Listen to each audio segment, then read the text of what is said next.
टोखा नगरपालिका 2 झोर स्थित सडक खण्डमा 4 चैत्र राति 11 बजेतिर काठमाडौँ उपत्यका अपराध अनुसन्धान कार्यालयको टोलीले बरामद गरेको 25 करोड रुपियाँको मालिकको पहिचान भएको छ। राजस्व अनुसन्धान विभागले टोलीले करिब 15 लामो अनुसन्धानपछि मालिक पहिचान गर्न सफल भएको हो। विभागका अनुसार 25 करोडको मालिक सिन्धुपाल्चोक भोटेकोशी गाउँपालिका 4 स्थायी घर भएका 35 वर्षीय नारायण पौडेल रहेको बताएको छ।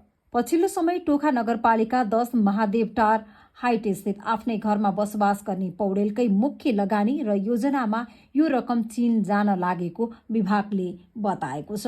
प्रहरीको प्रारम्भिक अनुसन्धानले काठमाडौँबाट युरो र अमेरिकी डलर चीन लगेर उताबाट सुन लिएर आउने गरेको निष्कर्ष निस्किएको हो। विभागको अहिलेसम्मको अनुसन्धानले पनि सुन तस्करी गर्नकै लागि उक्त रकम चीन गएको निष्कर्ष निकालेको छ। त्यसका लागि पौडेलले आफ्नै पालिकाका चालकलाई भरियाको रूपमा प्रयोग गरेको देखिएको छ। भरियाको रूपमा प्रयोग भएका कुसाङ लामाको घर पनि सिन्धुपाल्चोककै भोटेकोशी गाउँपालिका 1 रहेको थियो।